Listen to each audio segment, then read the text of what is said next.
ನಮಸ್ಕಾರ ಗೆಳೆಯರೇ, ದೇಶ ಪ್ರೇಮಿಗಳೇ, ನಮ್ಮ ಕನ್ನಡ ಡಿಫೆನ್ಸ್ ನ್ಯೂಸ್ ಯೂಟ್ಯೂಬ್ ಚಾನಲ್ಗೆ ಸ್ವಾಗತ ನಿಮಗೆ.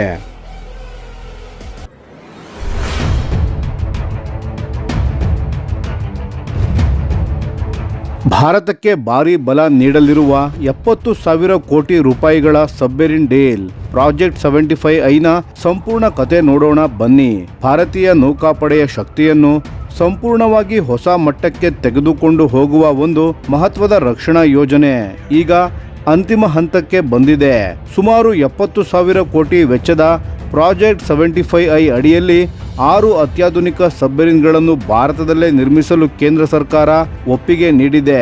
ಈ ಯೋಜನೆಗೆ ಹಣಕಾಸು ಸಚಿವಾಲಯ ಈಗಾಗಲೇ ಅನುಮೋದನೆ ನೀಡಿದ್ದು, ಮುಂದಿನ ದಿನಗಳಲ್ಲಿ ಪ್ರಧಾನಮಂತ್ರಿ ನೇತೃತ್ವದಲ್ಲಿ ಕ್ಯಾಬಿನೆಟ್ ಕಮಿಟಿ ಆನ್ ಸೆಕ್ಯೂರಿಟಿ ಅಂದರೆ CCS ಅಂತಿಮ ಮಂಜೂರಾತಿ ನೀಡುವ ಸಾಧ್ಯತೆ ಇದೆ. ಈ ಜಲಾಂತರ್ಗಾಮಿಗಳನ್ನು ಮುಂಬೈನ Mazagon dock ship builders limited ಅಂದರೆ MDL ಮತ್ತು ಜರ್ಮನಿಯ ಪ್ರಸಿದ್ಧ ಕಂಪನಿಯಾದ Thyssen group marine system TKMS company ಸೇರಿ ನಿರ್ಮಿಸಲಿವೆ. ಈ ಒಪ್ಪಂದಕ್ಕೆ ಭಾರತದ ಹೊಸ ನೌಕಾಪಡೆಯ ಮುಖ್ಯಸ್ಥರಾದ ಅಡ್ಮಿರಲ್ ಕೃಷ್ಣ ಸ್ವಾಮಿನಾಥನ್ ರವರು ಅಧಿಕಾರ ಸ್ವೀಕರಿಸಿದ ನಂತರ ಸಹಿ ಬೀಳುವ ಸಾಧ್ಯತೆ ಇದೆ. ಅವರು ಮೇ 31ರಂದು ಅಧಿಕಾರವನ್ನು ಸ್ವೀಕರಿಸಲಿದ್ದು, ಭಾರತೀಯ ನೌಕಾಪಡೆಯ ಆಧುನೀಕರಣಕ್ಕೆ ಹೆಚ್ಚಿನ ಆದ್ಯತೆಯನ್ನು ನೀಡಲಿದ್ದಾರೆ. ಈ ಪ್ರಾಜೆಕ್ಟ್ 75ಐನ ವಿಶೇಷತೆ ಏನು ಅಂದರೆ, ಇದರಲ್ಲಿ ನಿರ್ಮಾಣವಾಗುವ ಸಬ್ಮೆರಿನ್ಗಳು ಏರ್ ಇಂಡಿಪೆಂಡೆಂಟ್ ಪ್ರೊಪಲ್ಷನ್ ಅಥವಾ AIP ತಂತ್ರಜ್ಞಾನವನ್ನು ಹೊಂದಿರುತ್ತವೆ. ಸಾಮಾನ್ಯ ಡೀಸೆಲ್ ಎಲೆಕ್ಟ್ರಿಕ್ ಸಬ್ಮೆರಿನ್ಗಳು ನಿರಂತರವಾಗಿ ಮೇಲ್ಮೈಗೆ ಬಂದು ಬ್ಯಾಟರಿಯನ್ನು ಚಾರ್ಜ್ ಮಾಡಿಕೊಳ್ಳಬೇಕು. ಆದರೆ AIP ವ್ಯವಸ್ಥೆ ಇದ್ದರೆ ಸಬ್ಮೆರಿನ್ ಹಲವು ದಿನಗಳ ಕಾಲ ನೀರಿನ ಅಡಿಯಲ್ಲೇ ಉಳಿಯಬಹುದು. ಇದರಿಂದ ಶತ್ರುಗಳಿಗೆ ಅವುಗಳನ್ನು ಪತ್ತೆ ಹಚ್ಚುವುದು ಬಹಳ ಕಷ್ಟವಾಗುತ್ತದೆ. ಇವು ಜರ್ಮನಿಯ HDW ಕ್ಲಾಸ್ 214 ಸಬ್ಮೆರಿನ್ಗಳ ಆಧಾರದ ಮೇಲೆ ನಿರ್ಮಾಣವಾಗಲಿವೆ. ಒಪ್ಪಂದದ ಪ್ರಕಾರ ಮೊದಲ ಸಬ್ಮೆರಿನ್ ಒಪ್ಪಂದಕ್ಕೆ ಸಹಿ ಆದ ನಂತರ 7 ವರ್ಷಗಳಲ್ಲಿ ಭಾರತೀಯ ನೌಕಾಪಡೆಗೆ ಹಸ್ತಾಂತರವಾಗಲಿದೆ. ಅದರ ನಂತರ ಪ್ರತಿ ವರ್ಷ ಒಂದು ಸಬ್ಮೆರಿನ್ ಸೇನೆಗೆ ಸೇರ್ಪಡೆಯಾಗಲಿದೆ. ಇಲ್ಲಿ ಇನ್ನೊಂದು ದೊಡ್ಡ ವಿಷಯ ಏನೆಂದರೆ, TKMS ಕಂಪನಿ ಸಬ್ಮೆರಿನ್ಗಳ ವಿನ್ಯಾಸ ಮತ್ತು ತಂತ್ರಜ್ಞಾನವನ್ನು ಭಾರತಕ್ಕೆ ವರ್ಗಾಯಿಸಲಿದೆ. ಅಂದರೆ ಇದು ಕೇವಲ ಖರೀದಿ ಅಲ್ಲ, ಭಾರತದಲ್ಲಿ ತಂತ್ರಜ್ಞಾನದ ಅಭಿವೃದ್ಧಿಗೂ ದೊಡ್ಡ ಹೆಜ್ಜೆ. ಮೊದಲ ಪ್ರಾಜೆಕ್ಟ್ 75ಐ ಸಬ್ಮೆರಿನ್ನಲ್ಲಿ ಕನಿಷ್ಠ 45ರಷ್ಟು ಭಾರತೀಯ ಉತ್ಪನ್ನಗಳು ಇರಬೇಕು. 6ನೇ ಸಬ್ಮೆರಿನ್ ವೇಳೆಗೆ ಅದು 60%ರಷ್ಟರವರೆಗೆ ಏರಬೇಕು ಎಂಬ ಗುರಿಯನ್ನು ಇಡಲಾಗಿದೆ. ಭಾರತ ಸರ್ಕಾರ 2047ರ ಒಳಗೆ ಸಂಪೂರ್ಣ ಸ್ವಾವಲಂಬಿ ನೌಕಾಪಡೆಯ ನಿರ್ಮಾಣ ಗುರಿಯನ್ನು ಇಟ್ಟುಕೊಂಡಿದೆ. ಈಗಾಗಲೇ ಸುಮಾರು 60 ಯುದ್ಧ ನೌಕೆಗಳು ಭಾರತೀಯ ಶಿಪ್ಯಾರ್ಡ್ಗಳಲ್ಲಿ ನಿರ್ಮಾಣದ ಹಂತದಲ್ಲಿದೆ. ಇದಕ್ಕೂ ಮೊದಲು MDL ಸಂಸ್ಥೆ ಫ್ರಾನ್ಸ್ನ ನೇವಲ್ ಗ್ರೂಪ್ ಜೊತೆ ಸೇರಿ 6 ಕಲ್ವರಿ ಕ್ಲಾಸ್ ಸ್ಕಾರ್ಪಿಯನ್ ಸಬ್ಮೆರಿನ್ಗಳನ್ನು ನಿರ್ಮಿಸಿತ್ತು.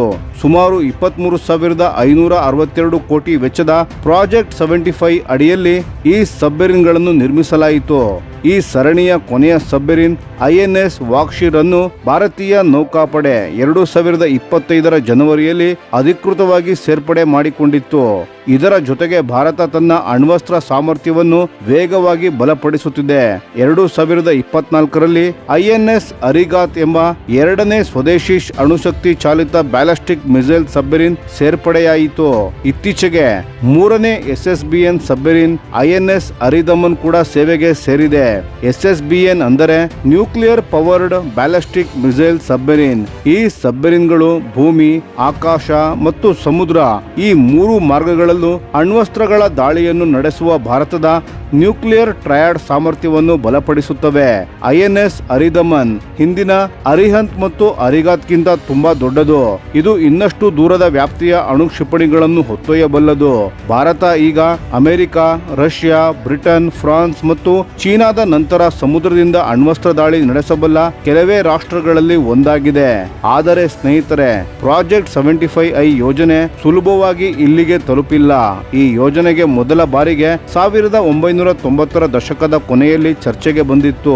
2007ರಲ್ಲಿ ಅಧಿಕೃತ ಅನುಮೋದನೆ ಸಿಕ್ಕರೂ ನಂತರ ಹಲವು ವರ್ಷಗಳ ಕಾಲ ಇದು ವಿಳಂಬಕ್ಕೆ ಒಳಗಾಯಿತು.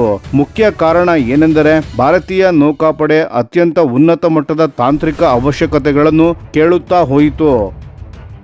ಅತ್ಯಾಧುನಿಕ ಸ್ಟೆಲ್ತ್ ಸಾಮರ್ಥ್ಯ, ಶಕ್ತಿಶಾಲಿ ಮಿಸೈಲ್ ವ್ಯವಸ್ಥೆ, ಎಐಪಿ, ಭಾರೀ ಸರ್ವೈವಬಿಲಿಟಿ, ಹೆಚ್ಚಿನ ಸ್ಥಳೀಯ ಉತ್ಪಾದನೆ ಮತ್ತು ಸಂಪೂರ್ಣ ತಂತ್ರಜ್ಞಾನಗಳ ವರ್ಗಾವಣೆ ಇಂತಹ ಅನೇಕ ಬೇಡಿಕೆಗಳನ್ನು ಒಂದೇ ಯೋಜನೆಯಲ್ಲಿ ಸೇರಿಸಲಾಯಿತು.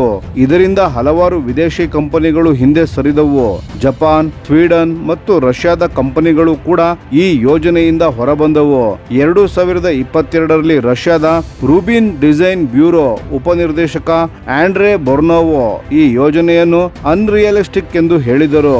ಅವರು ಹೇಳಿದ್ದೇನೆಂದ್ರೆ, ಭಾರತೀಯ ನೌಕಾಪಡೆ ಕೇಳುತ್ತಿರುವ ತಂತ್ರಜ್ಞಾನ ಮತ್ತು ಸಮಯದ ಮಿತಿಗಳು ವಾಸ್ತವಿಕವಾಗಿಲ್ಲ ಎಂದು.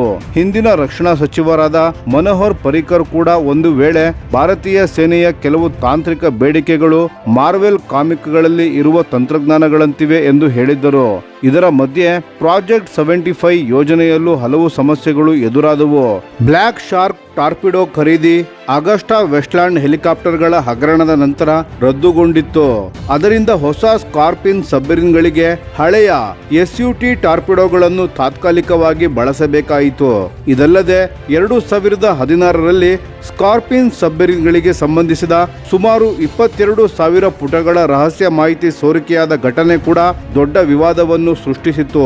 ಸ್ಟೆಲ್ತ್ ವೈಶಿಷ್ಟ್ಯಗಳು, ಧ್ವನಿ ಗುರುತುಗಳು ಮತ್ತು ಯುದ್ಧ ವ್ಯವಸ್ಥೆಗಳ ಮಾಹಿತಿ ಲೀಕ್ ಆಗಿತ್ತು ಎಂಬ ವರದಿಗಳು ಬಂದಿದ್ದವು. ಆದರೂ ಎಲ್ಲ ವಿಳಂಬಗಳು, ತಾಂತ್ರಿಕ ಸಮಸ್ಯೆಗಳು ಮತ್ತು ರಾಜಕೀಯ ಅಡೆತಡೆಗಳನ್ನು ದಾಟಿ ಪ್ರಾಜೆಕ್ಟ್ 75 ಈಗ ಕೊನೆಗೂ ಅಂತಿಮ ಹಂತಕ್ಕೆ ಬಂದಿದೆ. ಈ ಯೋಜನೆಯು ಯಶಸ್ವಿಯಾದರೆ ಭಾರತ ಕೇವಲ ಸಬ್ಮೆರಿನ್ಗಳನ್ನು ಖರೀದಿಸುವ ದೇಶವಾಗಿರದೆ ಅತ್ಯಾಧುನಿಕ ಸಬ್ಮೆರಿನ್ ನಿರ್ಮಾಣ ತಂತ್ರಜ್ಞಾನ ಹೊಂದಿರುವ ಜಾಗತಿಕ ರಕ್ಷಣಾ ಶಕ್ತಿಗಳ ಸಾಲಿಗೆ ಸೇರುವ ಸಾಧ್ಯತೆ ಇದೆ. ಮುಂದಿನ 10 ರಿಂದ 15 ವರ್ಷಗಳಲ್ಲಿ ಭಾರತೀಯ ನೌಕಾಪಡೆಯ ಅಡಿಗಡಿಯಲ್ಲಿ ನಡೆಯುವ ಯುದ್ಧ ಸಾಮರ್ಥ್ಯ ಸಂಪೂರ್ಣವಾಗಿ ಬದಲಾಗಬಹುದು. ಒಂದು ಕಡೆ ಅಣುಶಕ್ತಿ ಚಾಲಿತ SSBN ಸಬ್ಮೆರಿನ್ಗಳು, ಮತ್ತೊಂದು ಕಡೆ ಪ್ರಾಜೆಕ್ಟ್ 75 ಮಾದರಿಯ ಸ್ಟೆಲ್ತ್ ಸಬ್ಮೆರಿನ್ಗಳು. ಇವು ಎರಡು ಸೇರಿ ಭಾರತೀಯ ನೌಕಾಪಡೆಯನ್ನು ಹಿಂದೂ ಮಹಾಸಾಗರದಲ್ಲಿ ಅತ್ಯಂತ ಬಲಿಷ್ಠ ಶಕ್ತಿಯನ್ನಾಗಿ ರೂಪಿಸಬಹುದು. ಹಾಗಾದರೆ ಸ್ನೇಹಿತರೆ, ಭಾರತದ ಈ ಹೊಸ ಸಬ್ಮೆರಿನ್ ಯೋಜನೆಯ ಬಗ್ಗೆ ನಿಮ್ಮ ಅಭಿಪ್ರಾಯವೇನು? ಪ್ರಾಜೆಕ್ಟ್ 75 ಭಾರತಕ್ಕೆ ಗೇಮ್ ಚೇಂಜರ್ ಆಗುತ್ತದೆಯಾ? ನಿಮ್ಮ ಅಭಿಪ್ರಾಯವನ್ನು ದಯವಿಟ್ಟು ಕಾಮೆಂಟ್ ಮಾಡುವುದರ ಮೂಲಕ ತಿಳಿಸಿ. ಧನ್ಯವಾದಗಳು.